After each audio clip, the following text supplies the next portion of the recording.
서울의 밤하늘은 뚫린 듯 쏟아지는 폭우로 인해 한 치 앞도 분간하기 어려웠고 거센 빗줄기는 도시의 네온 사인을 뭉개뜨리며 차가운 아스팔트 위로 쉴 새 없이 내리꽂히고 있었다.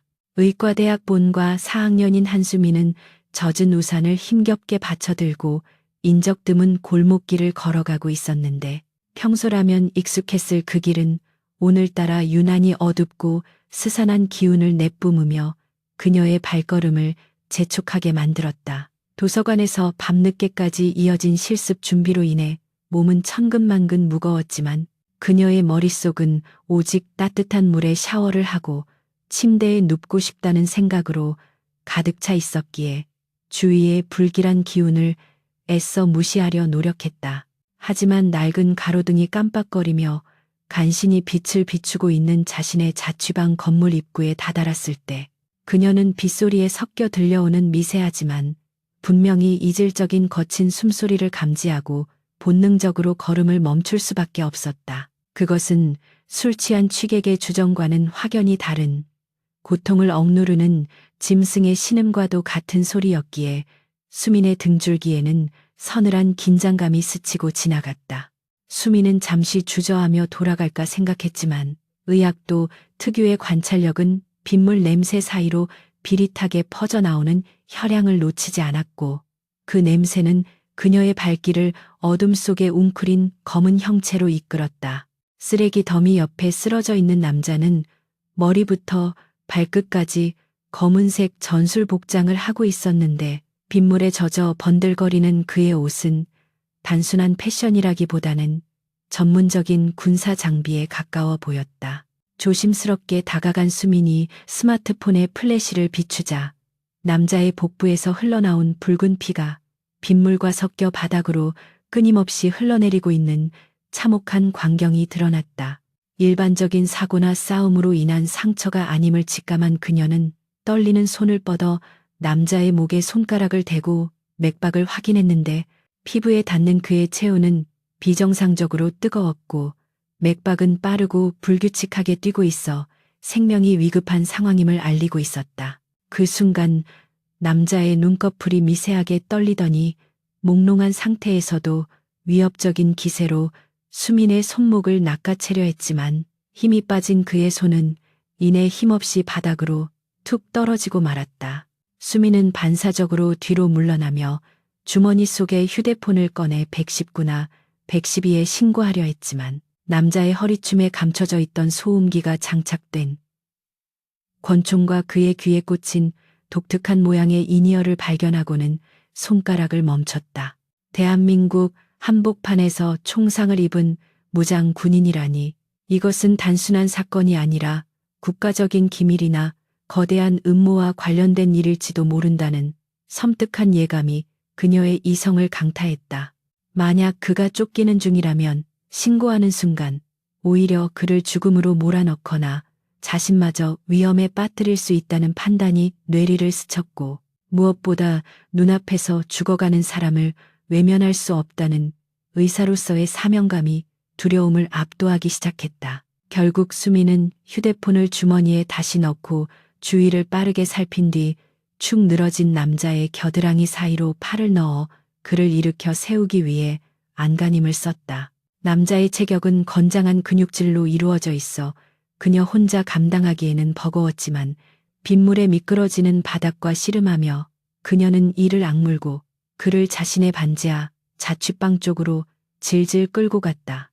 다행히 비가 억수같이 쏟아지는 탓에 골목에는 지나는 사람이 아무도 없었고 빗소리가 그들의 거친 숨소리와 발소리를 완벽하게 감추어주고 있어 누구의 눈에도 띄지 않고 건물 안으로 들어갈 수 있었다. 현관문을 열고 좁은 거실 바닥에 남자를 눕히자마자 빗물과 피로 얼룩진 바닥이 눈에 들어왔지만 그녀는 문을 이중으로 잠그고 블라인드를 황급히 내리며 외부와의 시선을 완전히 차단하는 것에 집중했다. 안전한 공간에 들어왔다는 안도감도 잠시 밝은 형광등 아래에서 드러난 남자의 상태는 예상보다 훨씬 심각했기에 수민은 젖은 외투를 벗어 던지고 구급상자와 수술용 가위 그리고 소독용 알코올을 챙겨 신속하게 남자 곁으로 다가갔다. 그녀는 망설임 없이 가위로 남자의 피 젖은 전술조끼와 상의를 잘라내기 시작했는데 옷감이 찢겨나가며 드러난 그의 상체는 수많은 흉터들로 뒤덮여 있어 그가 얼마나 거친 삶을 살아왔는지를 단적으로 보여주고 있었다. 복부 오른쪽을 관통한 총알은 다행히 주요 장기를 비껴나간 듯 보였지만 출혈량이 상당해서 지혈이 시급한 상황이었고 수미는 심호흡을 하며 학교에서 배운 응급처치 지식을 총동원해 떨리는 손을 진정시켰다. 그녀는 깨끗한 수건으로 상처 부위를 강하게 압박하며 지혈을 시도했고 남자는 의식이 없는 와중에도 고통스러운지 낮은 신음소리를 흘리며 미간을 찌푸렸다. 수미는 흐르는 땀을 팔뚝으로 훔쳐내며 상처를 세척하고 소독하는 과정에 몰입했는데 핀셋으로 상처 깊숙이 박힌 옷 조각과 이물질을 제거할 때마다 남자의 근육이 고통으로 수축하는 것이 느껴졌다. 마취제도 없이 생사를 건드리는 치료를 해야 하는 상황이 안타까웠지만 지금은 그가 쇼크사하지 않도록 막는 것이 최우선이었기에 그녀는 냉정함을 유지하려 애쓰며 능숙한 손놀림으로 상처를 봉합할 준비를 했다. 다행히 집에 있던 봉합용 실과 바늘은 실습용으로 구비해 둔 것이 있어 급한 불은 끄기에 충분했고 그녀는 한 땀 한 땀 정성스럽게 상처를 꿰매며 피가 멈추기를 간절히 기도했다. 시간이 얼마나 흘렀을까?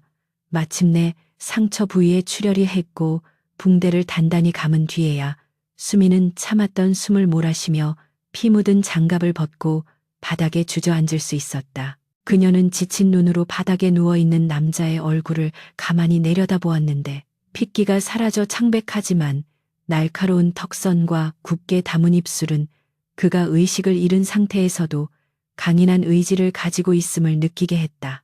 강도진이라는 이름이 적힌 군번줄이 그의 목에서 희미하게 반짝였고 수미는 그 이름을 입속으로 조용히 되뇌며 자신이 지금 무슨 일에 휘말린 것인지에 대한 막막한 두려움과 호기심을 동시에 느꼈다. 평범한 의대생의 일상에 갑자기 떨어진 이 위험한 남자는 마치 폭풍우가 몰고 온 불청객처럼 그녀의 좁은 방을 긴장감으로 가득 채우고 있었고 밖에서는 여전히 거센 비바람이 창문을 때리며 이 밤이 아직 끝나지 않았음을 경고하고 있었다. 수미는 젖은 수건으로 남자의 얼굴과 몸에 묻은 피를 닦아내며 그가 깨어났을 때 자신이 내린 선택이 옳았기를, 그리고 이 선택이 그녀의 인생을 송두리째 뒤흔들지 않기를 바랄 뿐이었다. 남자의 호흡이 조금씩 안정을 찾아가는 것을 확인한 수미는 그제야 긴장이 풀리며 밀려오는 피로감을 느꼈지만 혹시 모를 상황에 대비해 잠들지 않고 그의 곁을 지키기로 결심했다. 그녀는 책상 스탠드 불빛만을 남겨둔 채 방에 불을 끄고 의자를 끌어당겨 남자 옆에 앉았는데 어둠 속에서 들려오는 규칙적인 빗소리와 남자의 숨소리가 묘한 조화를 이루며 방안을 채웠다. 그녀의 시선은 남자의 찢어진 옷가지 사이로 보이는 낡은 흉터들에 머물렀고 그 흉터 하나하나가 담고 있을 치열한 전장의 기억들이 무엇일지 상상하며 그에 대한 연민을 느꼈다. 어쩌면 그는 국가를 위해 목숨을 바쳐 싸우다가 버림받은 것일지도 모른다는 생각, 혹은 누군가를 지키려다 이렇게 된 것일지도 모른다는 생각이 꼬리에 꼬리를 물며 그녀의 머릿속을 복잡하게 만들었다. 시간은 더디게 흘러 새벽으로 향하고 있었고 수미는 꾸벅꾸벅 졸다가도 남자가 조금만 뒤척이면 화들짝 놀라 깨기를 반복하며 밤을 지새웠다. 그녀는 틈틈이 남자의 이마에 손을 얹어 체온을 확인하고 젖은 수건을 갈아주며 지극정성으로 간호했는데 이는 단순히 의학도로서의 의무감 때문만은 아니었다. 알 수 없는 운명의 장난처럼 비오는 밤, 자신의 집 앞에 쓰러진 이 남자를 살려야만 한다는 강렬한 본능이 그녀를 움직이고 있었고 그것은 앞으로 닥쳐올 거대한 시련 앞에서 그녀가 보여줄 강인한 사랑의 시작점이기도 했다. 밖에서는 사이렌 소리가 멀리서 울려 퍼지며 도시의 밤을 가로질렀지만 다행히 소리는 점점 멀어져 갔고 수미는 그 소리가 이 남자를 찾는 추격자들의 것이 아니기를 빌며 가슴을 쓸어내렸다.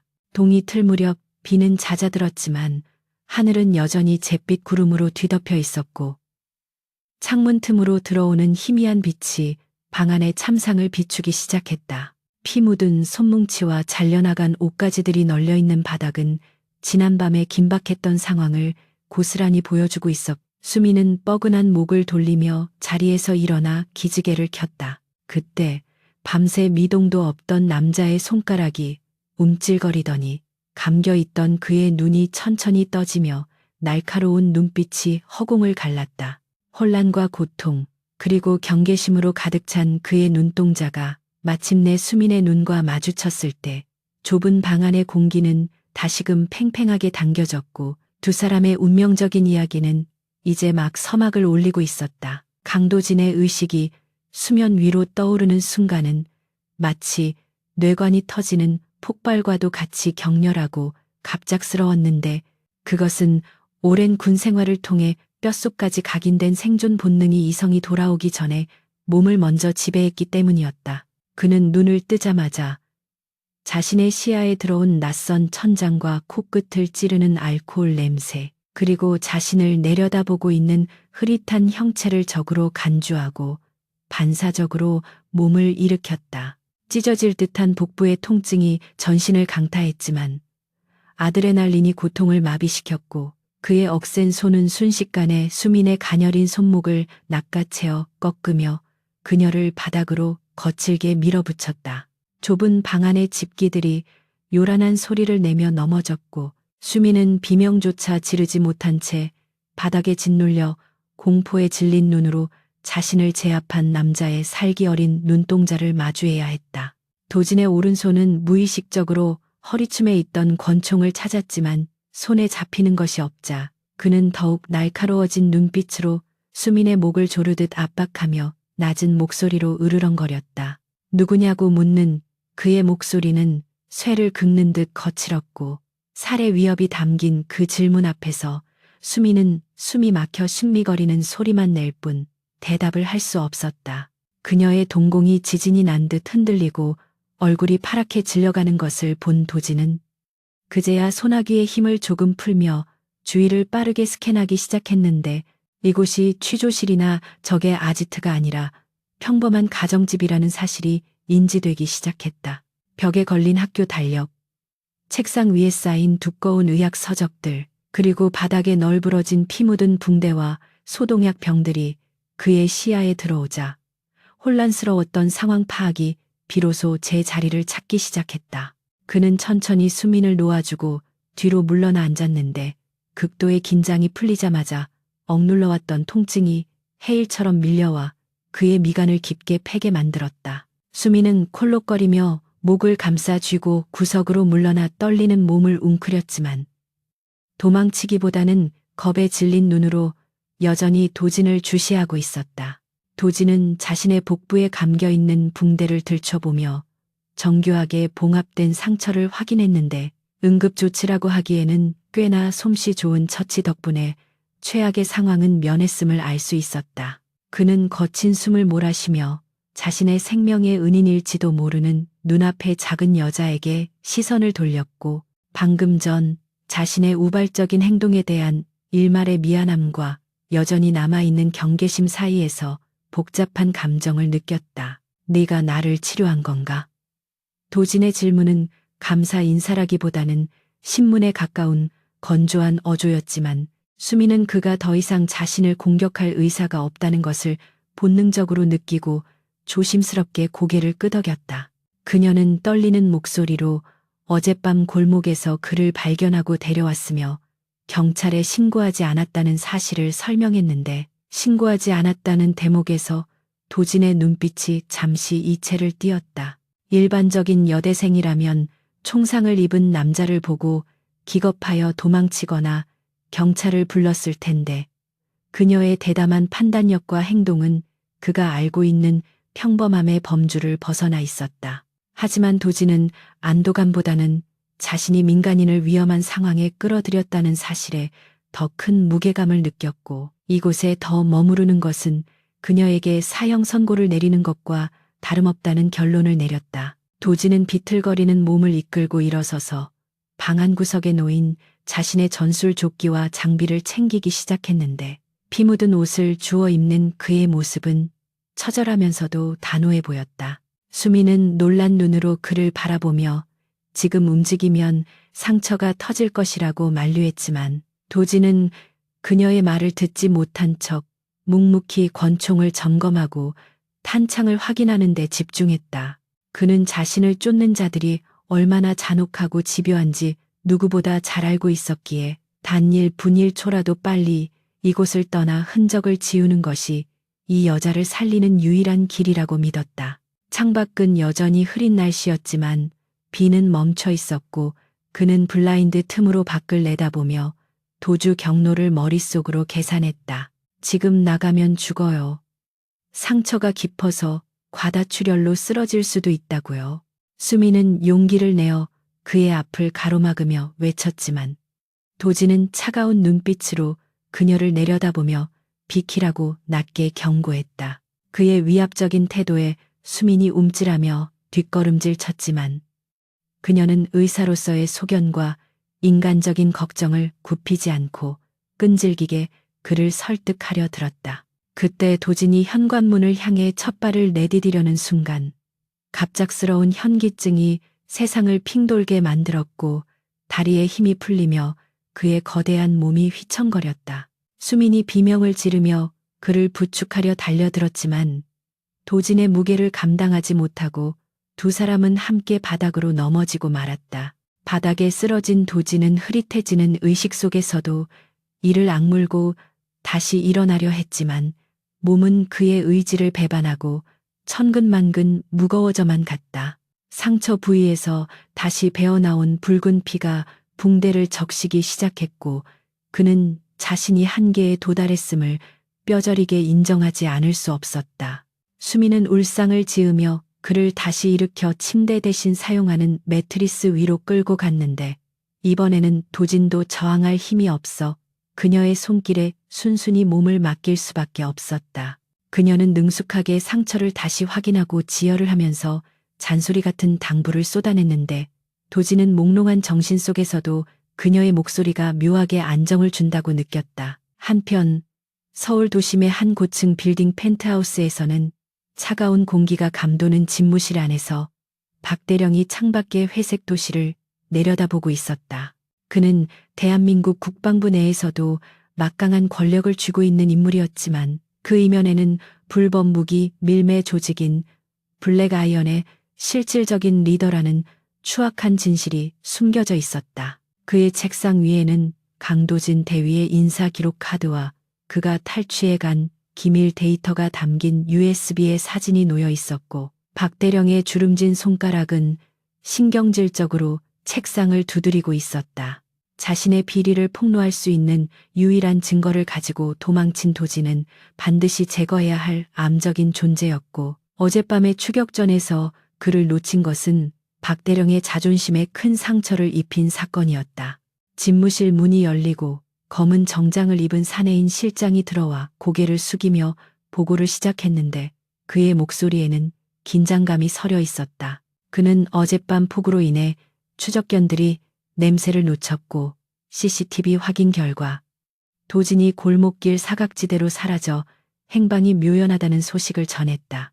박대령은 천천히 뒤를 돌아 그를 싸늘하게 노려보았는데 그 눈빛만으로도 실장은 등줄기에 식은땀이 흐르는 것을 느꼈다. 박대령은 지도 위에 붉은색 펜으로 도진이 사라진 구역을 크게 동그라미 치며 그 지역 쥐새끼 한 마리까지 샅샅이 뒤져서라도 찾아내라는 지시를 내렸다. 그는 도진이 총상을 입었으니 멀리 가지 못했을 것이라고 확신하며 주변의 병원과 약국 그리고 의심스러운 민가들을 중점적으로 감시하라고 명령했다. 박대령의 명령은 즉시 섀도우 팀이라 불리는 사설 용병 부대에 전달되었고 그들은 민간인 복장을 한 채 도진이 사라진 주택가 주변으로 은밀하게 스며들기 시작했다.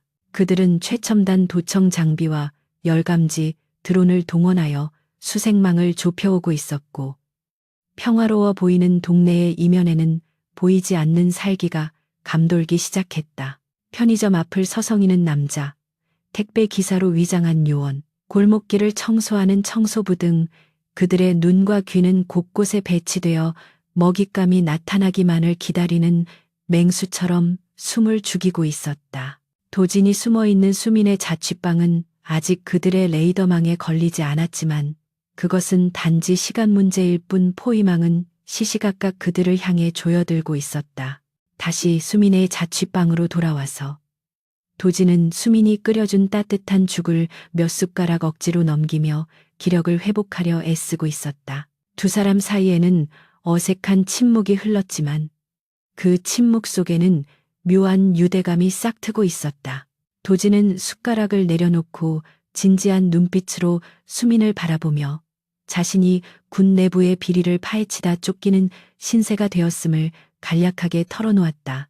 그는 자세한 내막을 알면 그녀가 더 위험해질 수 있기에 말을 아꼈지만 적어도 자신이 범죄자가 아니라는 사실만큼은 그녀에게 인식시켜주고 싶었다. 수민은 그의 말을 조용히 경청하며 고개를 끄덕였는데 그녀의 눈동자에는 두려움보다는 그를 믿고 싶어하는 순수한 신뢰가 담겨 있었다. 놈들은 냄새를 맡는데 선수들이야. 내가 여기 있다는 걸 알면 너까지 무사하지 못해. 도진의 경고는 현실적이고 냉혹했지만 수민은 떨리는 손을 꽉 쥐며 대답했다. 그렇다고 환자를 밖으로 내보내 죽게 할 순 없어요. 적어도 걸을 수 있을 때까지는 여기 있어요. 제 방은 반지하라 밖에서 잘 안 보이고 이웃들도 서로 관심이 없어서 괜찮을 거예요. 그녀의 당찬 대답에 도진은 잠시 할 말을 잃고 그녀를 응시했는데 연약해 보이는 외모 속에 숨겨진 강단 있는 모습이 묘하게 그의 죽은 약혼녀를 떠올리게 했다. 그는 결국 깊은 한숨을 내쉬며 고개를 뒤로 젖혔고 당분간은 그녀의 호의를 받아들이기로 그리고 목숨을 걸고서라도 그녀를 지키기로 마음먹었다. 오후가 되자 구름이 걷히고 햇살이 비치기 시작했지만 도진과 수민에게는 그 햇살이 마냥 반갑지 않았다. 창밖으로 지나가는 사람들의 발소리 하나하나가 그들에게는 위협으로 다가왔고 좁은 방 안의 공기는 언제 터질지 모르는 시한폭탄처럼 팽팽한 긴장감으로 가득 찼다. 도진은 블라인드 틈으로 바깥 동태를 살피는 것을 멈추지 않았고 수민은 학교에 병가를 내고 필요한 식료품과 의약품을 사기 위해 조심스럽게 외출 준비를 했다. 도진은 그녀에게 비상시에 연락할 수 있는 대포폰 하나를 건네주며 낯선 사람이 말을 걸거나 누군가 따라오는 기척이 느껴지면 즉시 도망치라고 신신당부했다. 수민이 문을 열고 나가는 뒷모습을 보며 도진은 권총을 꽉 쥐었는데 그의 손바닥에는 식은땀이 배어 나오고 있었다.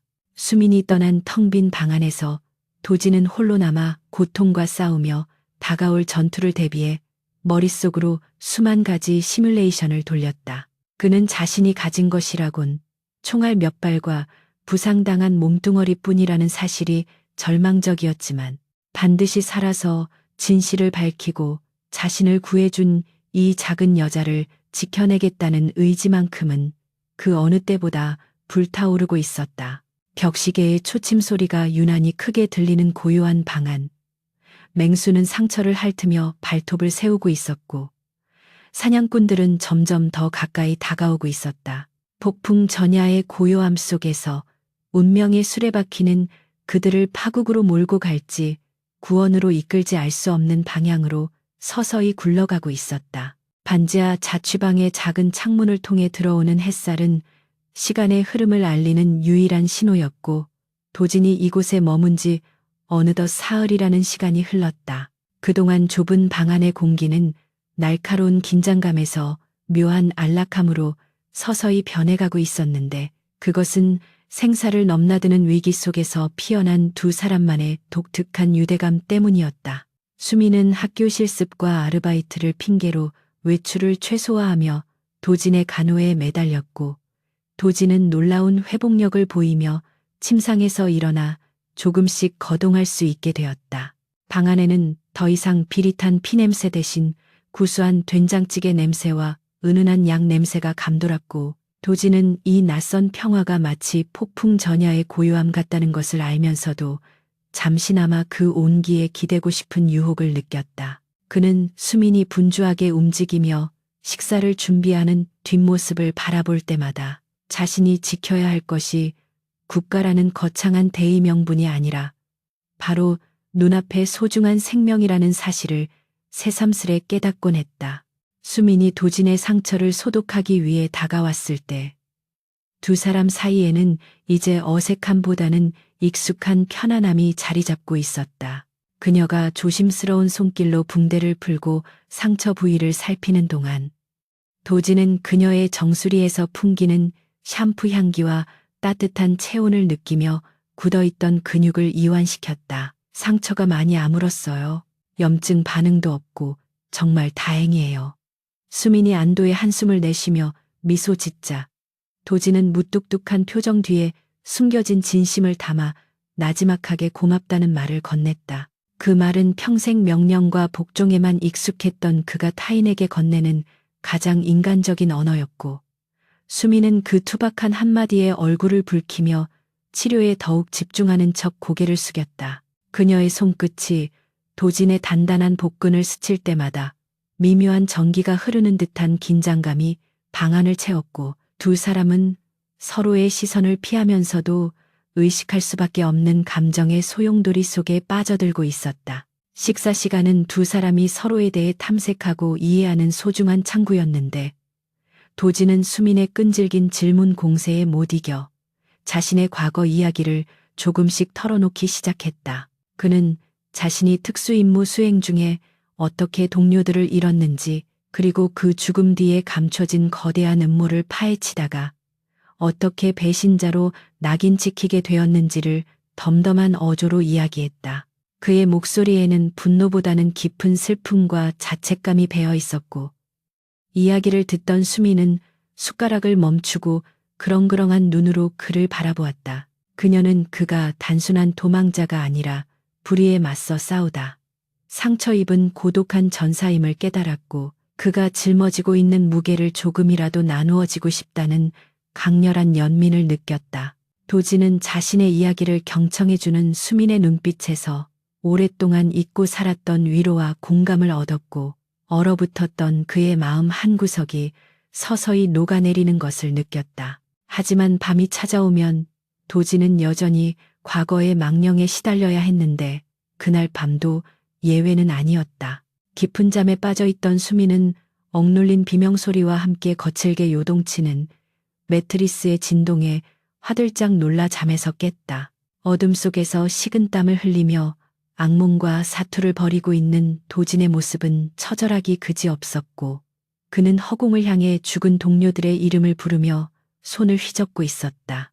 수민은 망설임 없이 그에게 다가가 땀에 젖은 이마를 닦아주며 떨리는 목소리로 그를 깨웠는데 악몽에서 깨어난 도진은 거친 숨을 몰아쉬며 멍한 눈으로 허공을 응시했다. 공포와 혼란으로 가득 찬 그의 눈동자가 수민을 향했을 때 그녀는 본능적으로 그를 껴안으며 괜찮아요. 여기는 안전해요. 아무 일도 없어요. 라고 속삭이며 그를 진정시켰다. 수민의 품에 안긴 도진은 잠시 경직되었지만 이내 그녀의 따뜻한 온기에 무너지듯 그녀의 어깨에 고개를 묻고 거친 호흡을 가다듬었다. 강철 같았던 남자가 한순간 아이처럼 무너져 내리는 모습을 보며 수민은 가슴이 저릿해오는 것을 느꼈고 그녀의 손은 조심스럽게 그의 등과 머리카락을 쓰다듬으며 위로를 건넸다. 어둠 속에서 두 사람의 심장 소리가 하나로 포개지는 듯한 침묵이 흘렀고 그 순간 그들은 서로가 서로에게 단순한 환자와 의사 이상의 존재가 되었음을 직감했다. 도진은 고개를 들어 달빛에 비친 수민의 얼굴을 바라보았는데 그녀의 눈 속에 담긴 깊은 우물 같은 따뜻함에 빨려 들어갈 것만 같았다. 그는 충동적으로 그녀의 뺨에 손을 뻗으려다 멈칫했고 자신의 피 묻은 손이 그녀의 순백색 삶을 더럽힐까봐 두려워하며 주먹을 꽉 쥐고 손을 거두었다. 다음 날 아침 폭우가 지나간 서울의 하늘은 거짓말처럼 맑았지만 도진의 마음은 어젯밤의 감정적 동요와 현실적인 위협 사이에서 갈피를 잡지 못하고 있었다. 그는 더 이상 이곳에 머무르는 것이 수민에게 위험하다는 것을 뼈저리게 느끼고 있었기에 몸 상태를 점검하며 떠날 준비를 서둘렀다. 수민이 학교에 가기 위해 준비하는 동안 도진은 창가에 서서 블라인드 틈새로 밖을 면밀히 살피기 시작했는데 군인의 본능적인 감각이 평범한 골목길 풍경 속에서 이질적인 무언가를 찾아내려 애쓰고 있었다. 지나가는 행인들의 걸음걸이, 주차된 차량의 위치, 그리고 건너편 건물의 옥상까지 훑어보던 그의 시선이 어느 한 지점에 멈췄을 때 그의 눈동자는 매섭게 빛나며 굳어졌다. 그것은 골목 입구 전봇대에 설치된 방범용 CCTV였는데 며칠 전 폭우가 쏟아지던 밤에는 빗줄기와 어둠에 가려져 미처 확인하지 못했던 것이었다. 도진의 등줄기에 식은땀이 흘렀다. 만약 저 카메라가 작동 중이고 자신이 수민의 부축을 받아 이 건물로 들어오는 장면이 찍혔다면 박 대령의 추적팀이 이곳을 찾아내는 것은 시간 문제였다. 그는 급히 수민을 불러 카메라의 존재를 물었고 수민은 당황하며 저거 고장난 지 꽤 됐다고 들었는데 얼마 전에 구청에서 와서 수리하고 갔다는 얘기도 얼핏 들은 것 같아요. 라고 대답했다. 불길한 예감이 현실로 다가오는 순간이었고 도진은 머릿속이 하얗게 변하는 것을 느끼며 입술을 깨물었다. 우린 이미 노출됐을 수도 있어. 도진의 낮은 목소리가 방 안의 공기를 얼어붙게 만들었고 수민의 얼굴은 사색이 되었다.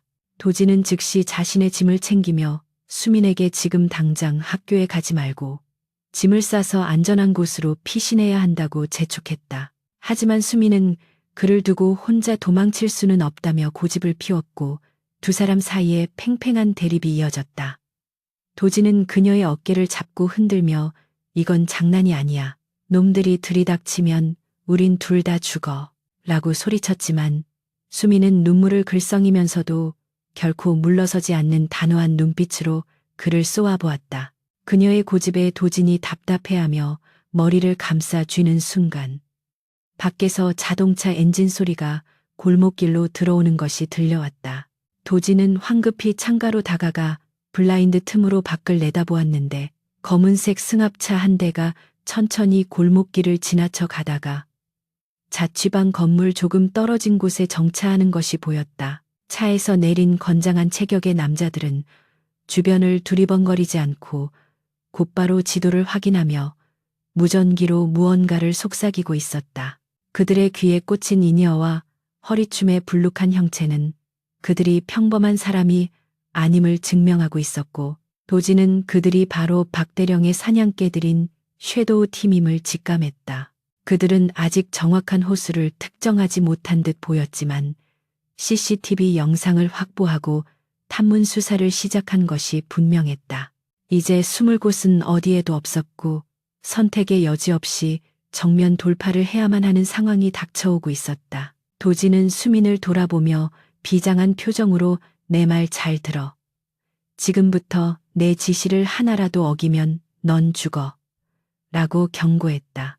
그는 재빨리 방 안에 불을 끄고 커튼을 완전히 쳐서 내부를 어둡게 만든 뒤 문 옆에 서서 권총의 슬라이드를 당겨 장전했다. 금속성 마찰음이 고요한 방 안에 울려 퍼지며 전운이 감돌기 시작했고 수민은 떨리는 손으로 입을 막으며 구석으로 몸을 숨겼다. 문 밖 복도에서 뚜벅뚜벅 다가오는 발소리가 들리기 시작했고 그 소리는 마치 저승사자의 발걸음처럼 점점 더 크고 선명하게 그들의 심장을 조여왔다. 폭풍 전의 고요함은 깨어졌고 이제 생존을 위한 처절한 사투가 시작되려는 찰나였다. 복도에서 들려오던 발소리는 현관문 바로 앞에서 잠시 멈추는가 싶더니 이내 옆집으로 향하며 초인종 소리와 함께 멀어져 갔다.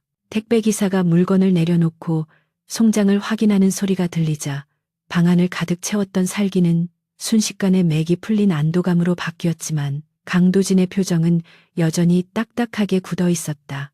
그는 총구를 내리지 않은 채 문틈으로 바깥의 동태를 끝까지 살폈고 복도가 다시 정적에 휩싸인 뒤에야 비로소 가늘게 떨리는 숨을 내뱉으며 총을 거두었다. 수미는 다리에 힘이 풀려 주저앉으며 가슴을 쓸어내렸지만 도진은 그녀에게 다가가 괜찮냐고 묻는 대신 냉혹한 현실을 직시하라는 듯 무거운 침묵만을 지켰다.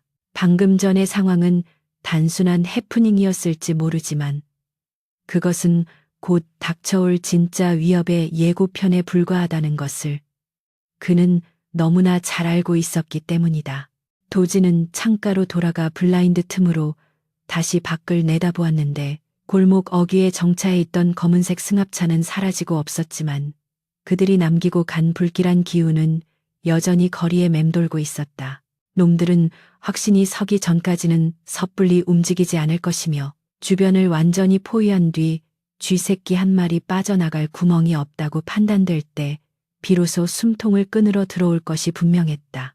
그는 자신이 이곳에 계속 머무는 것이 수민을 시한폭탄 위에 앉혀두는 것과 다름없다는 사실에 치밀어 오르는 자괴감을 느꼈고 더 이상 지체할 시간이 없다는 결론을 내렸다. 도진은 절뚝거리는 다리를 이끌고 침대 옆에 놓아둔 전술 배낭을 챙기기 시작했는데 그의 손놀림은 그 어느 때보다 빠르고 단호했다. 수미는 도진이 짐을 싸는 모습을 멍하니 바라보다가 그가 작별 인사를 하기도 전에 떠나려 한다는 것을 깨닫고 황급히 자리에서 일어나 그의 팔을 붙잡았다. 지금 뭐 하시는 거예요?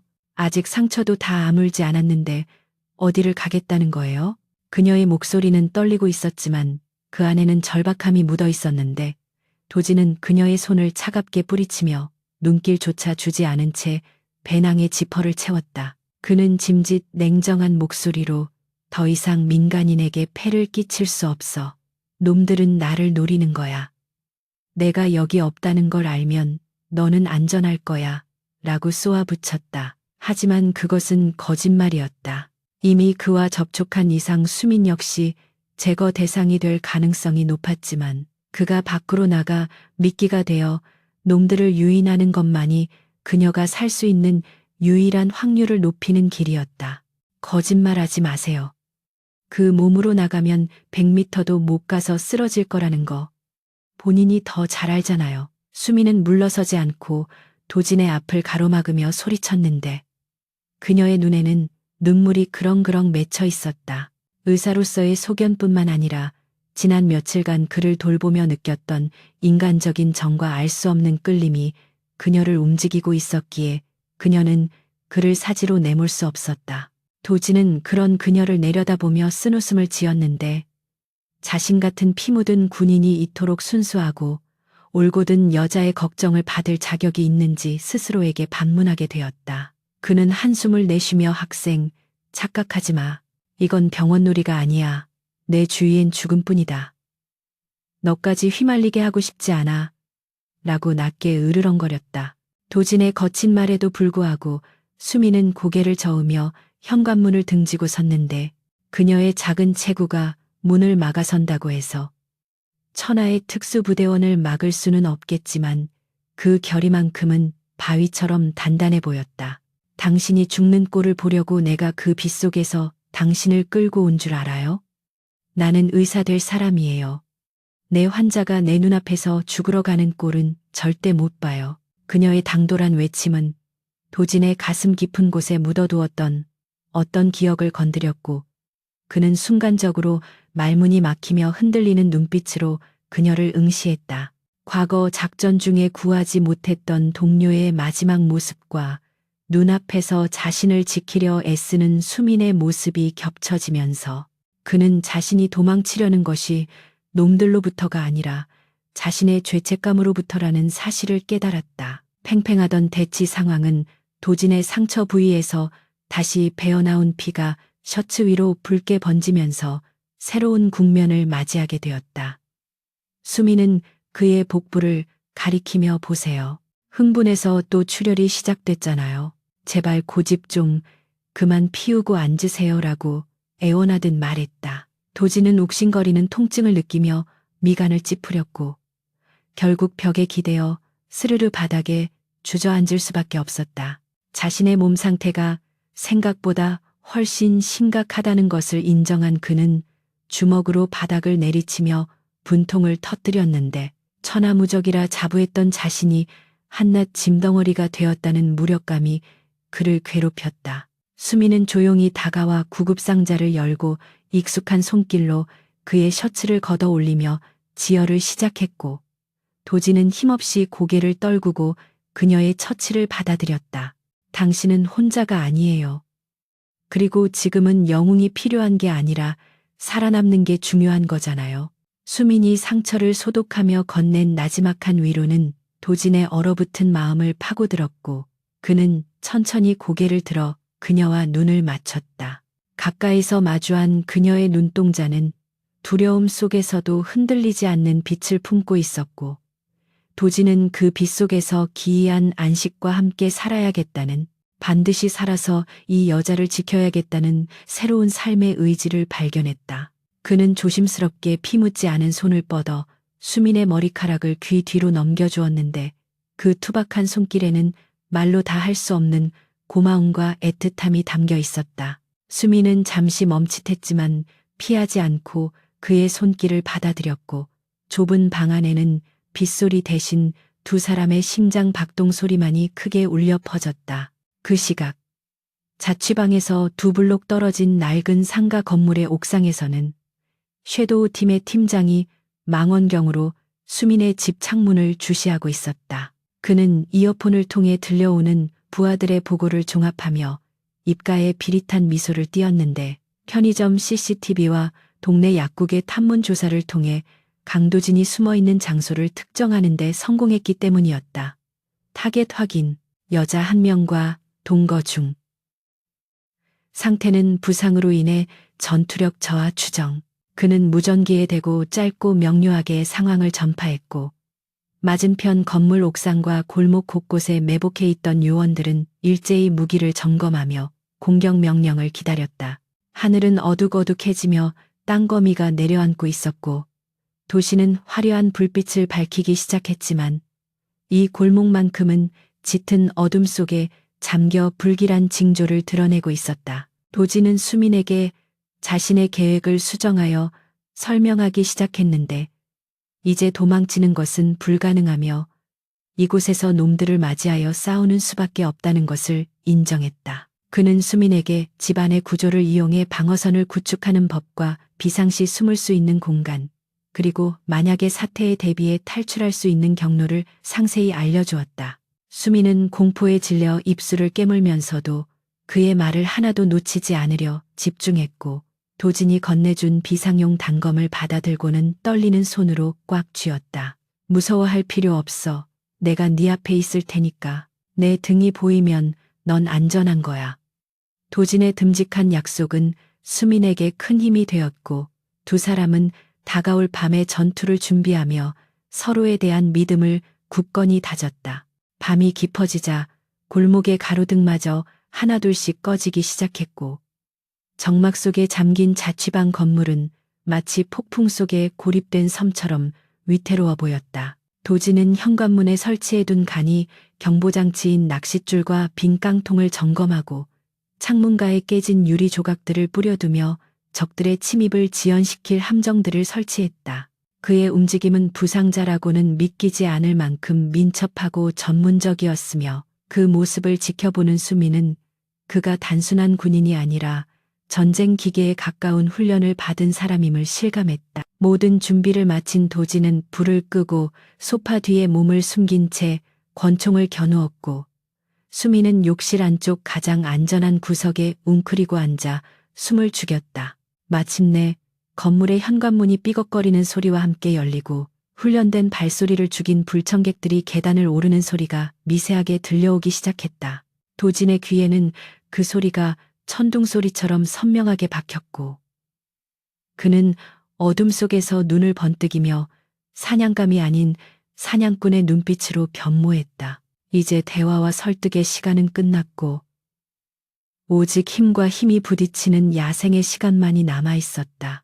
문손잡이가 천천히 돌아가는 소리와 함께 얇은 나무 문 하나를 사이에 두고 삶과 죽음의 경계가 무너져 내리고 있었다. 도진은 방아쇠에 걸린 손가락에 힘을 주며 자신의 등 뒤에 있는 수민을 위해 그리고 자신의 명예를 위해 마지막이 될지도 모르는 전투를 시작하려 하고 있었다. 어둠 속에서 문이 열리고 실루엣이 드러나는 순간 도진은 망설임 없이 첫 발을 발사했다. 총성은 고요한 밤을 찢어 밝히며 시작을 알렸고 좁은 복도는 순식간에 아수라장으로 변했다. 첫 번째 침입자가 비명을 지르며 쓰러지자 뒤이어 진입하던 요원들이 당황하며 엄폐물을 찾아 흩어졌고 도진은 그 틈을 놓치지 않고 정확한 사격으로 그들을 견제했다. 하지만 적들은 수가 많았고 장비 또한 우수했기에 단순한 기습만으로는 그들을 막아내기에 역부족이었다. 최루탄 가스가 방 안으로 스며들기 시작하자 도진은 젖은 수건으로 입을 막으며 수민이 있는 욕실 쪽으로 후퇴 신호를 보냈고 이제 그들의 싸움은 생존을 위한 처절한 탈출극으로 이어지게 되었다. 이 밤은 길고도 험난할 것이며 그들이 흘릴 피와 땀은 이 작은 자취방을 영원히 잊지 못할 장소로 만들 것이었다. 수민은 욕실 문틈으로 보이는 도진의 뒷모습을 바라보며 신에게 기도를 올렸다. 부디 이 남자가 무사하기를. 그리고 우리가 함께 이 밤을 견뎌내고 아침을 맞이할 수 있기를. 총탄이 빗발치고 유리가 깨지는 소음 속에서도 두 사람의 마음은 보이지 않는 끈으로 단단히 연결되어 있었고 그 끈은 그 어떤 위협보다도 강인하게 그들을 지탱해주고 있었다. 운명은 잔혹하게 그들을 시험하고 있었지만 그들은 그 시험 앞에서 결코 무릎 꿇지 않을 준비가 되어 있었다.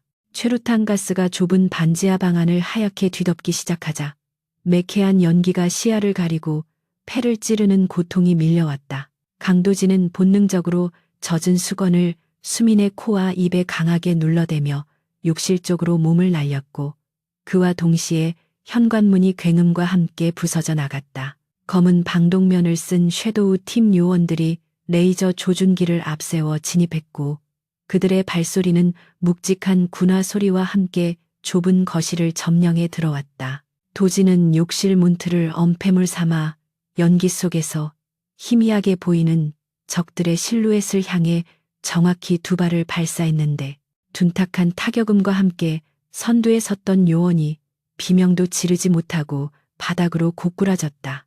하지만 적들의 숫자는 예상보다 많았고 좁은 공간에서 벌어지는 총격전은 아군과 적군을 구별하기 힘들 정도로 혼란스러웠기에 도진은 권총 사격만으로는 상황을 타개할 수 없음을 직감했다. 탄창이 비어가자 도진은 재빨리 탄창을 교체하는 대신 허리춤에 차고 있던 전술 단검을 뽑아들고 연기를 뚫고 달려드는 적을 향해 몸을 던졌다.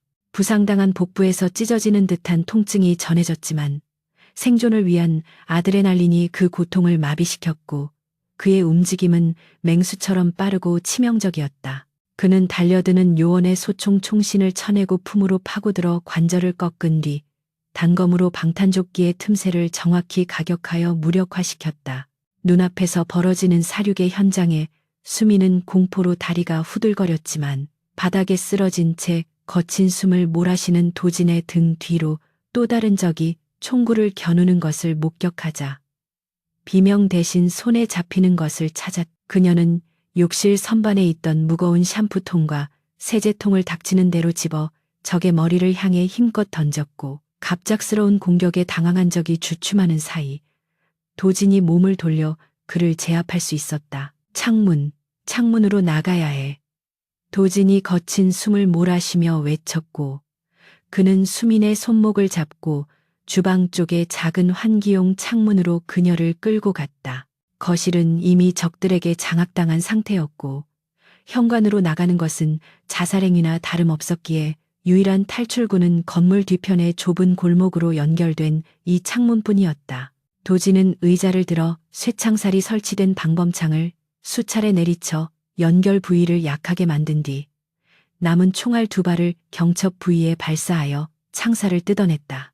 유리가 깨지고 창살이 떨어져 나가자 차가운 밤 공기가 밀려 들어왔고 도진은 수민을 먼저 들어올려 창문 밖으로 내보냈다. 그녀가 바닥에 무사히 착지하는 것을 확인한 후 도진은 뒤따라오는 적들을 향해 가스 밸브를 열고 라이터가 켜진 캔들을 던져 폭발을 유도하는 기지를 발휘하며 몸을 날렸다.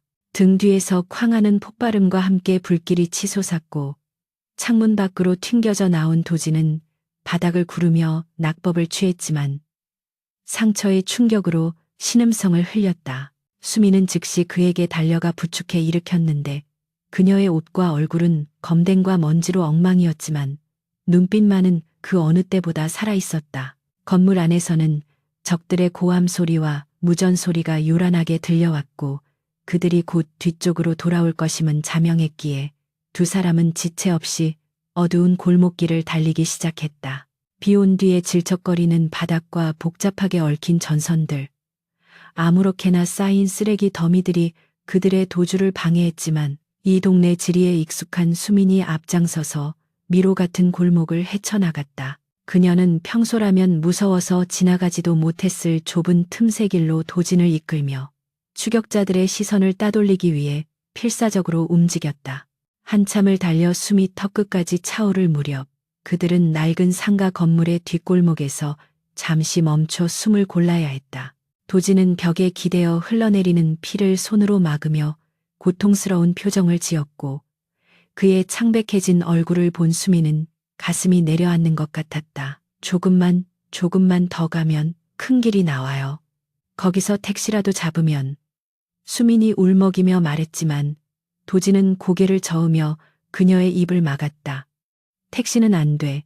CCTV에 기록이 남아 놈들은 이미 교통망을 감시하고 있을 거야.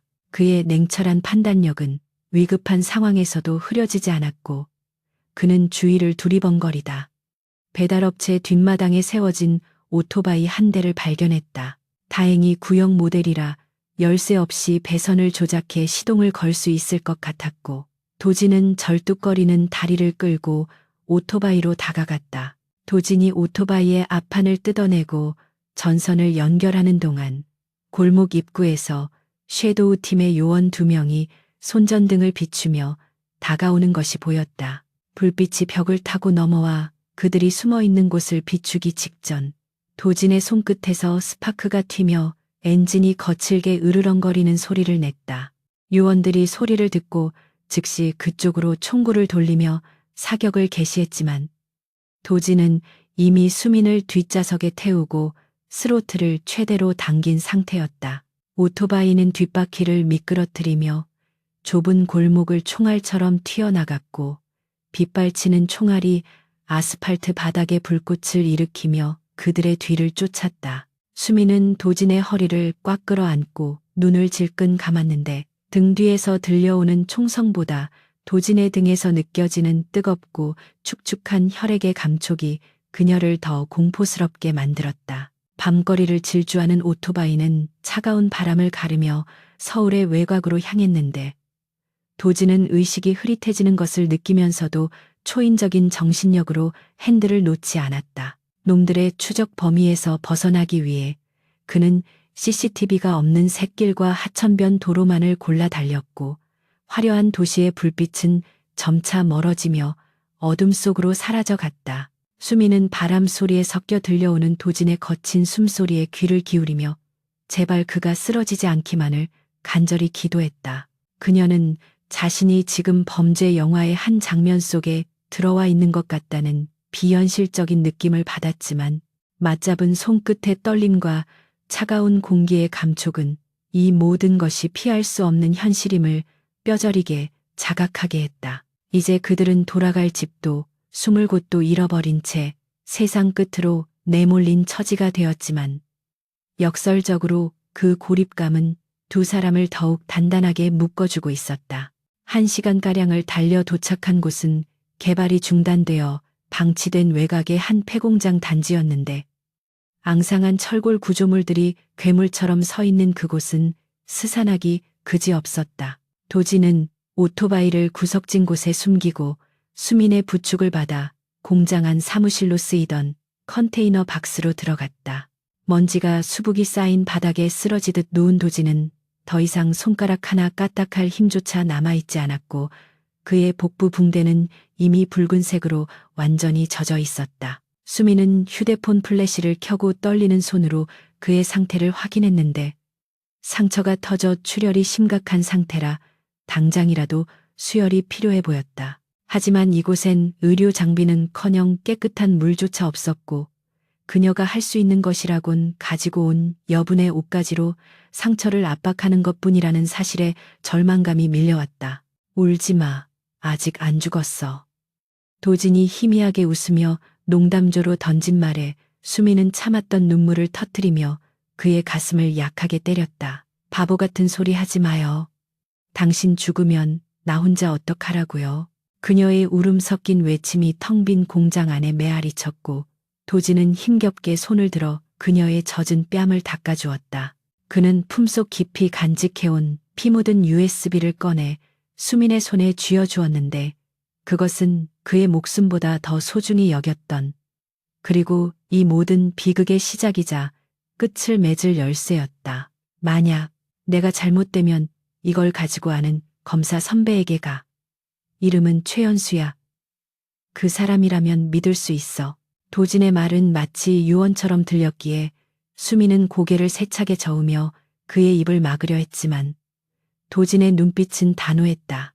그날 밤 수미는 밤새도록 도진의 곁을 지키며 그의 체온이 떨어지지 않도록 자신의 몸으로 그를 감싸 안았다. 밖에서는 밤새 바람이 철골을 때리며 기괴한 소리를 냈지만 컨테이너 안은 두 사람의 체온으로 미약하게 남아 온기를 유지하고 있었다. 도진은 고열에 시달리며 헛소리를 하기도 했지만 그때마다 수미는 그의 귓가에 끊임없이 말을 걸며 그를 현실로 붙잡아 두었다. 우리 꼭 살아서 돌아가요. 가서 맛있는 것도 먹고 영화도 보고 남들처럼 평범하게 데이트도 해요. 그러니까 제발 버텨줘요. 그녀의 속삭임은 어둠 속의 촛불처럼 위태로웠지만 도진의 무의식 깊은 곳에 다 삶에 대한 끈을 놓지 않게 만드는 유일한 동아줄이 되어주었다. 그렇게 그들은 죽음의 문턱에서 서로를 의지하며 가장 길고 추운 밤을 견뎌내고 있었다. 새벽이 밝아올 무렵 도진의 열이 조금씩 내리기 시작했고 규칙적인 숨소리가 들려오자 수미는 그제야 긴장이 풀리며 쪽잠에 들 수 있었다. 하지만 그 평화는 오래가지 않을 것이었다. 박대령과 섀도우 팀은 이미 서울 전역의 CCTV를 분석하여 오토바이의 이동 경로를 추적하고 있었고 포위망은 시시각각 그들이 숨어있는 폐공장을 향해 좁혀오고 있었다. 이제 도망치는 것만으로는 살아남을 수 없다는 것을 깨달은 도진은 눈을 뜨자마자 수민이 쥐고 있던 USB를 바라보며 마지막 승부수를 띄울 결심을 굳혔다. 더 이상 쫓기는 사냥감이 되어 죽음을 기다릴 수는 없었다. 이제는 사냥꾼의 목을 물어뜯기 위해 상처 입은 늑대가 이빨을 드러낼 차례였다. 반격의 서막은 이미 올랐고 그 중심에는 목숨을 건 두 남녀의 처절한 사랑과 투지가 불타오르고 있었다. 폐공장에 깨진 천장 틈으로 스며드는 희미한 아침 햇살이 강도진의 거칠어진 얼굴 위로 내려앉았지만 그의 눈빛은 지난밤의 고열과 통증을 이겨내고 차갑게 가라앉아 있었다. 그는 더 이상 쫓기는 짐승이 아닌 사냥감을 노리는 맹수의 본능을 되찾고 있었는데 그것은 도망치는 것만으로는 결코 이 지옥 같은 상황을 끝낼 수 없다는 냉혹한 현실을 깨달았기 때문이었다.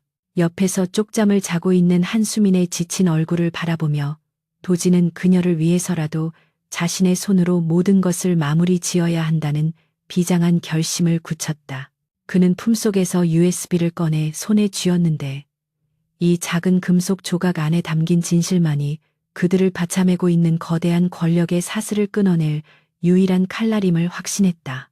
수민이 부스스한 얼굴로 눈을 뜨자 도진은 그녀에게 다가가 자신의 계획을 설명하기 시작했는데 그것은 무모해 보이면서도 치밀하게 계산된 도박과도 같은 작전이었다. 우린 여기서 놈들을 기다린다. 그리고 박대령, 그자를 직접 이곳으로 불러낼 거야. 도진의 말에 수미는 깜짝 놀라며 반문했지만 도진은 적의 심리를 역이용해야만 승산이 있다고 설명했다. 박대령은 자신의 비리가 세상에 드러나는 것을 무엇보다 두려워하는 동시에 자신에게 흠집을 낸 도진을 직접 처단하고 싶어하는 오만함을 가진 인물이었다. 도진은 그 오만함을 미끼로 던져 그를 이곳으로 유인하고 동시에 외부의 조력을 받아 그를 법의 심판대 위에 세우려는 양동 작전을 구상하고 있었다. 하지만 이 계획이 성공하기 위해서는 반드시 믿을 수 있는 외부의 조력자가 필요했고, 도진은 수민에게 최연수 검사에게 연락하는 임무를 맡겼다. 내 목소리는 이미 도청되고 있을 가능성이 높아. 네가 공중전화나 다른 방법으로 검사에게 연락해서 이 사실을 알려야 해. 수민은 떨리는 손으로 도진이 건네준 검사의 개인 번호가 적힌 쪽지를 받아들었는데 그것은 그녀가 단순한 조력자를 넘어 이 작전의 성패를 좌우하는 핵심적인 역할을 수행해야 함을 의미했다. 도진은 공장 구석에 버려진 낡은 유선 전화 선로를 복구하여 일시적으로 통신을 연결했고 수민은 심호흡을 하며 수화기를 들었다. 신호음이 몇 번 울린 뒤 저음의 남성 목소리가 들려왔고 수민은 침착하게 자신이 강도진 대위와 함께 있으며 결정적인 증거를 가지고 있다는 사실을 전했다. 처음에 의심하던 최 검사는 수민이 USB에 담긴 암호화된 파일명과 블랙 아이언이라는 작전명을 언급하자 태도를 바꾸며 즉각적인 지원을 약속했다. 그는 군 내부의 감시망을 피해 신뢰할 수 있는 경찰 특공대와 수사팀을 비밀리에 소집하여 이동하겠다고 말했고 수민은 안도의 한숨을 내쉬며 통화를 마쳤다. 이제 남은 것은 박대령을 낚는 것이었는데 도진은 섀도우 팀에게서 노획한 무전기를 켜고 적들이 사용하는 주파수를 맞췄다. 지직거리는 잡음 속에서 도진의 목소리가 흘러나오자 무전기 건너편은 일순간 정적에 휩싸였고 도진은 박대령을 향해 도발적인 메시지를 던졌다. 물건을 찾고 싶다면 직접 와라. 인천 폐화학 공장. 혼자 오지 않으면 이 USB 내용은 전 세계 언론에 뿌려질 거다. 도진의 도발은 적중했고 서울의 안전가옥에서 보고를 받은 박대령은 분노로 얼굴이 붉게 달아올라 즉시 모든 병력을 소집하라는 명령을 내렸다. 그는 부하들의 만류에도 불구하고 자신이 직접 현장에 나가 도진의 숨통을 끊어놓겠다며 길길이 날뛰었는데 이는 도진이 예상한 대로 그의 자존심이 이성을 마비시킨 결과였다. 박대령은 섀도우 팀의 정예 요원들과 자신의 사병들을 이끌고 인천으로 향했고 그들의 차량 행렬은 마치 장내 행렬처럼 검은 기운을 내뿜으며 도로를 질주했다. 그 시각 폐공장에서는 도진과 수민이 다가올 결전을 대비해 분주하게 움직이며 함정을 설치하고 있었다. 도진은 공장 내부에 남아있는 화학약품들과 녹슨 기계 부품들을 이용하여 즉석 폭발물과 부비 트랩을 만들기 시작했는데 그의 손놀림은 맥가이버처럼 창의적이고 군인답게 효율적이었다. 수민은 의학 지식과 학교에서 배운 기초 화학 지식을 동원하여 도진을 도왔는데 소화기 분말과 특정 용액을 섞어 연막탄을 만들거나 바닥에 미끄러운 기름을 뿌려 적들의 진입을 방해할 경로를 설계했다. 두 사람은 말하지 않아도 손발이 척척 맞는 호흡을 보여주었고 땀방울이 맺힌 서로의 얼굴을 마주 볼 때마다 깊은 신뢰와 전우애를 느꼈다. 삭막한 폐공장은 점차 그들에게 유리한 요새로 변해가고 있었고 곳곳에 설치된 함정들은 침입자들에게 치명적인 선물이 될 준비를 마쳤다. 해가 지고 어둠이 깔리기 시작하자 공장 주변은 쥐 죽은 듯 고요해졌지만 그정적은 폭풍이 몰아치기 직전에 긴장감을 품고 있었다. 도진은 공장의 가장 높은 곳인 2층 난간에 자리를 잡고 저격 포인트를 확보했고 수민은 도진이 지시한 대로 공장 뒤편의 안전한 환기구 속에 몸을 숨겼다. 절대 나오지 마. 무슨 소리가 들려도 내가 부르기 전까진 꼼짝 말고 있어. 도진의 당부는 간절하고도 단호했지만 수민은 어둠 속에서 그의 뒷모습을 바라보며 불안감을 떨칠 수 없었다. 그녀는 그가 무사하기만을 기도하며 품속에 숨겨둔 최 검사와의 비상 연락망이 연결된 휴대폰을 꽉 쥐었다. 멀리서 자동차 엔진 소리와 함께 헤드라이트 불빛이 공장 입구를 비추기 시작했고 수십 대의 차량이 공터로 들어와 멈춰섰다. 차 문이 열리고 중무장한 용병들이 쏟아져 나왔는데 그들의 숫자는 어림잡아도 30명이 넘어 보였고 그 중심에는 위압적인 코트 차림의 박대령이 서 있었다. 박대령은 확성기를 들고 거만한 목소리로 도진의 이름을 부르며 항복을 종용했지만 돌아오는 것은 싸늘한 침묵뿐이었다.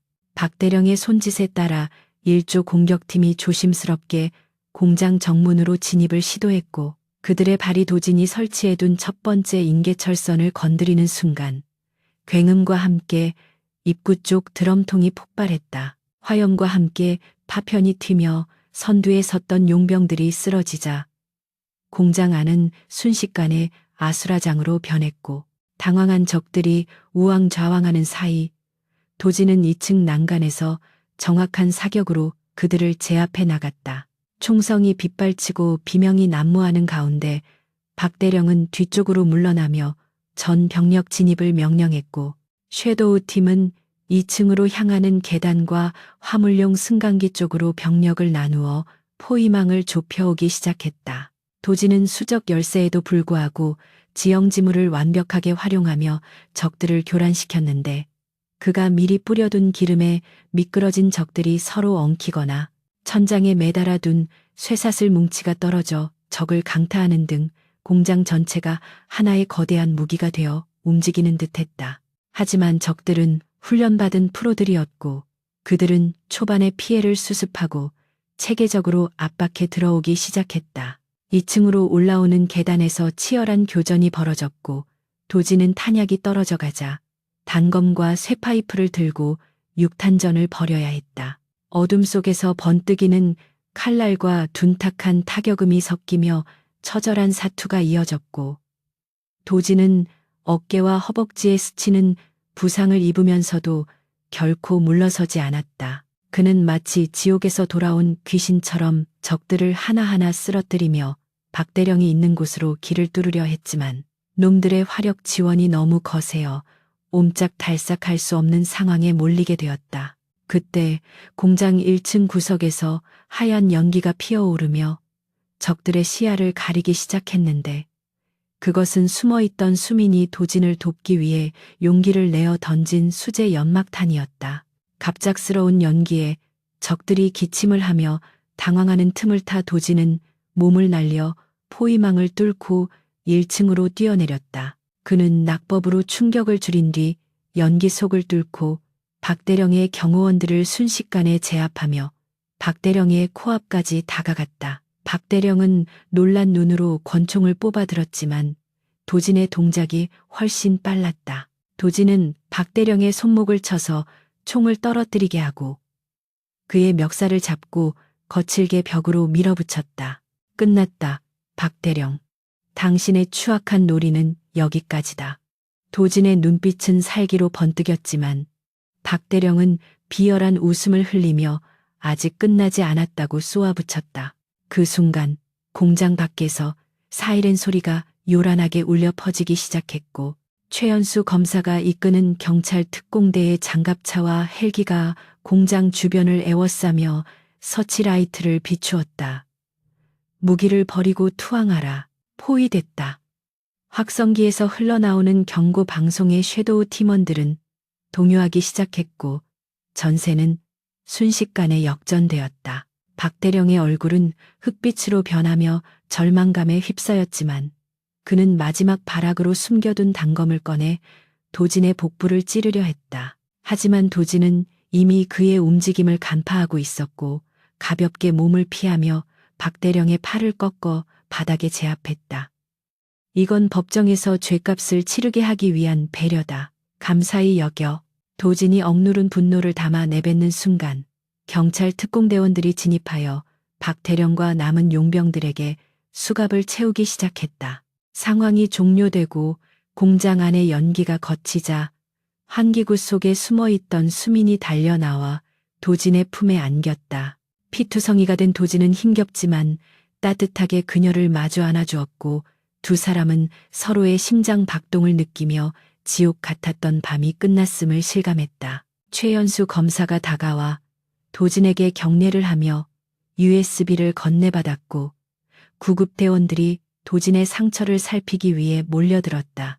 도진은 들것에 실려가면서도 수민의 손을 놓지 않았고 수민 역시 구급차에 함께 올라타 그의 곁을 지켰다. 차창 밖으로 멀어지는 폐공장과 연행되어 가는 박대령의 모습을 바라보며 도진은 긴장이 풀리며 밀려오는 피로감에 눈을 감았다.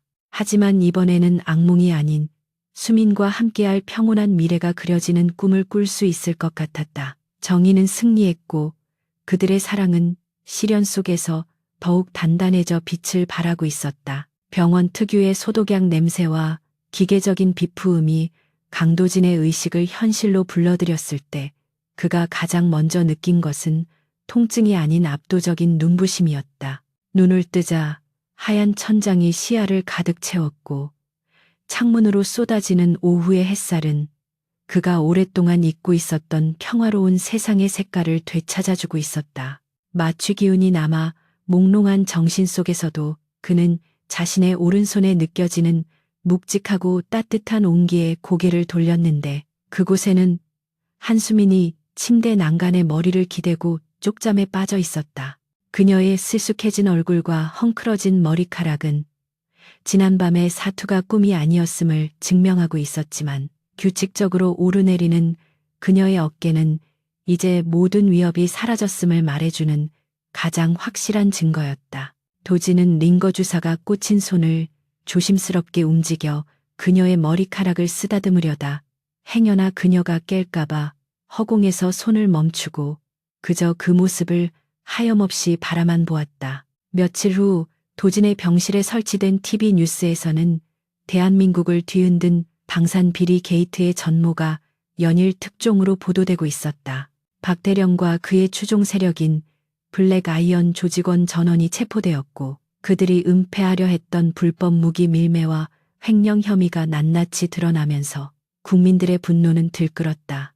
뉴스 앵커는 목숨을 걸고 결정적인 증거를 제보한 내부 고발자 강도진 대위를 어둠 속의 영웅이라 칭송했지만 도진은 리모컨을 들어 무심하게 TV 전원을 꺼버렸다. 그에게 중요한 것은 세상의 환호나 명예가 아니라 자신의 동료들이 억울한 누명을 벗고 명예를 회복했다는 사실, 그리고 더 이상 자신과 수민을 위협하는 그림자가 존재하지 않는다는 안도감뿐이었다. 최연수 검사가 병실을 찾아와 도진의 무혐의 처분과 명예 제대 절차가 진행될 것임을 알렸을 때 도진은 덤덤하게 고개를 끄덕이며 이제 평범하게 살고 싶습니다. 라고 짧게 답했다. 도진의 재활치료는 생각보다 고통스럽고 더딘 과정이었지만 그 곁에는 언제나 수민이 호랑이 선생님처럼 버티고 서 있었다. 그녀는 의대생으로서의 지식을 총동원하여 그의 식단과 운동 스케줄을 관리했고 도진이 통증 때문에 인상을 찌푸릴 때마다 단호하면서도 걱정 어린 잔소리를 쏟아냈다. 강도진 씨, 엄살 피우지 마세요. 총알도 피하던 사람이 고작 물리치료 가지고 그러기에요? 수민의 장난 섞인 타박에 도진은 어이없다는 듯 헛웃음을 지으면서도 그녀가 내미는 손을 잡고 다시금 힘을 내어 걸음마를 배우는 아이처럼 한 발짝씩 내디뎠다. 병원 정원을 산책하며 나누는 소소한 대화들. 이를테면 오늘 날씨가 어떤지, 점심 메뉴가 무엇인지 같은 평범한 일상들이 도진에게는 기적과도 같은 행복으로 다가왔다. 전쟁터와 같았던 그의 삶에 수민은 봄비처럼 스며들어 황무지 같던 마음을 꽃밭으로 바꾸어 놓고 있었다. 하지만 퇴원 날짜가 다가올수록 도진의 마음 한구석에는 알 수 없는 불안감이 싹트기 시작했는데 그것은 자신이 수민의 밝고 깨끗한 세상에 어울리지 않는 사람이라는 자격지심 때문이었다. 피와 화약 냄새에 찌든 자신의 과거가 언젠가 그녀에게 또 다른 상처를 줄지도 모른다는 두려움은 그가 그녀를 사랑하면 할수록 더욱 커져만 갔다. 결국 도진은 퇴원 당일 수민에게 알리지 않고 조용히 짐을 챙겨 병원을 나서려 했다. 그녀에게 작별 인사를 건네는 순간 마음이 약해져 그녀를 놓아주지 못할 것 같았기에 차라리 비겁하게 사라지는 편이 그녀를 위한 길이라고 스스로를 합리화하면서 말이다. 텅 빈 병실에 감사의 편지 한 장을 남기고 돌아선 그의 발걸음은 천근만근 무거웠지만 그는 이를 악물고 복도를 걸어가 엘리베이터 버튼을 눌렀다. 그때 강도진 하고 복도가 떠나갈 듯 울리는 외침과 함께 다급한 발소리가 들려왔고 도진이 뒤를 돌아보기도 전에 수민이 달려와 그의 앞을 가로막았다. 숨을 헐떡이며 그를 노려보는 수민의 눈에는 배신감과 슬픔 그리고 분노가 뒤섞여 일렁이고 있었다. 도망치지 말라고 했잖아요. 또 혼자 어디를 가려는 거예요? 당신은 학습 능력도 없어요? 그녀의 쏘아붙이는 말에 도진은 할 말을 잃고 시선을 피하며 나는 너한테 어울리는 사람이 아니야. 넌 이제 네 자리로 돌아가서 평범하고 행복하게 살아야지. 라고 나직하게 변명했다. 하지만 수미는 그의 가슴을 주먹으로 툭 치며 울먹이는 목소리로 소리쳤다. 내 행복을 왜 당신이 멋대로 결정해요? 내가 가장 행복할 때는 당신이 내 옆에 살아있을 때란 말이에요. 수민의 진심 어린 고백은 도진이 쌓아 올린 마음의 벽을 단숨에 무너뜨렸고 그는 더 이상 자신의 감정을 부정할 수 없음을 깨달았다. 그는 떨리는 손을 뻗어 눈물 맺힌 수민의 뺨을 감싸쥐었고 그녀의 눈을 깊이 들여다보며 오랫동안 삼켜왔던 말을 꺼냈다. 너를 만나고 처음으로 살고 싶다는 생각을 했어. 내 남은 인생이 너에게 짐이 되지 않는다면 평생 내 곁에서 너를 지키고 싶다. 투박하지만 진실된 그의 고백에 수미는 눈물을 터뜨리며 그의 품에 안겼고 병원 로비 한복판에서 두 사람은 서로를 으스러져라 껴안았다. 지나가는 사람들의 시선 따위는 중요하지 않았다.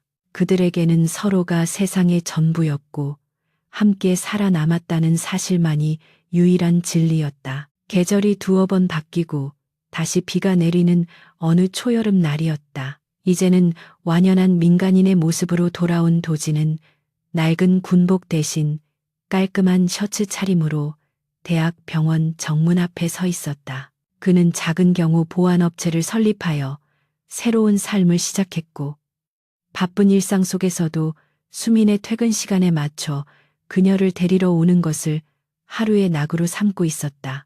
빗줄기가 아스팔트를 적시는 소리는 그날 밤의 공포가 아닌 아련한 추억을 불러일으켰고 그는 우산을 펴들며 입가에 옅은 미소를 머금었다.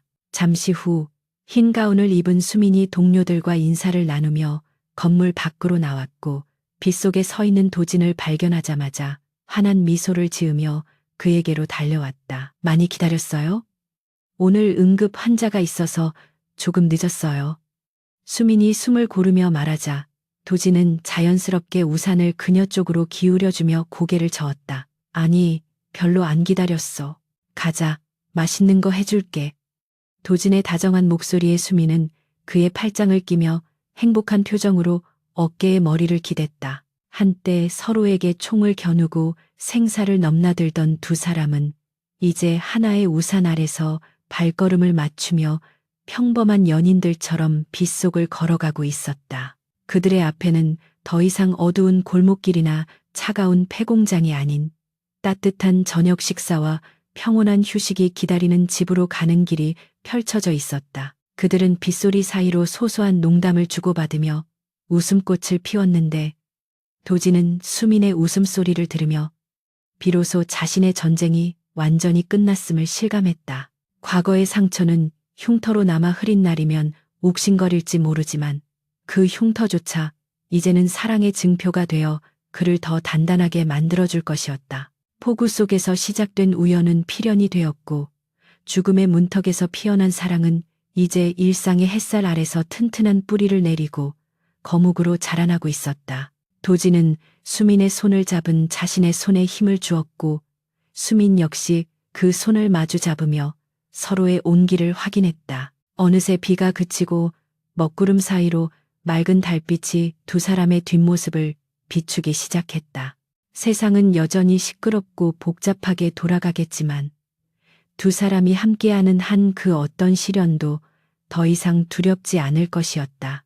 군인 강도진과 의대생 한수민의 긴박했던 추격전은 막을 내렸지만 인간 강도진과 한수민이 써 내려갈 사랑의 이야기는 이제 막 첫 페이지를 넘기고 있었다. 그들은 서로를 바라보며 약속이라도 한 듯 동시에 미소 지었고 젖은 도로 위로 길게 뻗은 두 사람의 그림자는 하나로 겹쳐져 영원히 함께할 미래를 향해 나아가고 있었다.